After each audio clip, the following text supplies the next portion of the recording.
If you'd have been a manager looking at Bobby Moore week in and week out, he wasn't quick.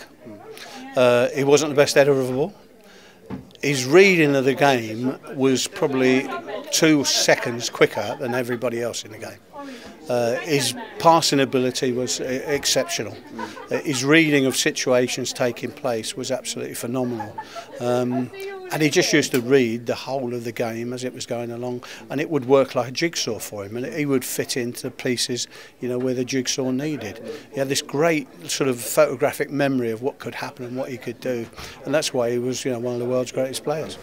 When we heard we were signing Bobby, it was a dream come true for me, because when I first signed for Fulham when I was a kid at 16, we had a little questionnaire. My questionnaire was, one of the questions was, who would you like to meet most in football? And I put Bobby Moore. And to actually play with him and become a friend of his was fantastic. It was brilliant when he was here. Great man, as everyone knows. Great player, as everyone knows. But you know, really humble. And the mild success that I had was all down to him, really, playing alongside him. Yeah, it was great to play with Bob. As I say, I was only a young centre half then, so it was a great education for me to play alongside him for 2.5 years. And you know, terrific player and a really great man. Well, it's amazing. You know, as a fullback, technically, you shouldn't be too far advanced of your centre half. I'd actually stand on the halfway line and get one ball from him, and I was attacking. People used to think I was a great attacking fullback. When he left, I don't think I went over the halfway line. Just his overall aura. I mean, he was always very calm and collected, never panicked, and gave a great sense of assurance to not only to me but to the whole team. I used to drive him mad. Yeah, Eric was immaculate. He's well known for that.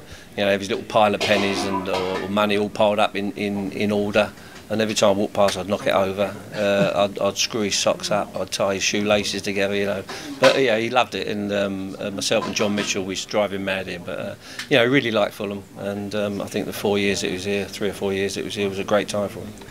I'm ever so glad I knew him. I was ever so glad I played with him, and it's been great. Yeah, I played in the whole of that season. We played 11 games to get to Wembley, still a record, and I played in every one of those games. Unfortunately, I got injured 2 weeks before and missed a big day.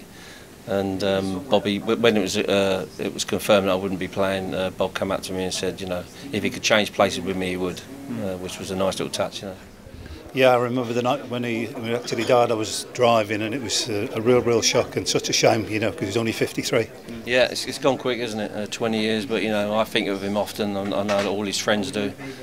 He's well respected, not just at Fulham and West Ham, but I think the world over.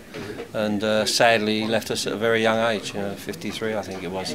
But his memory will live on, and he'll always be a great player in my eyes, and a great man.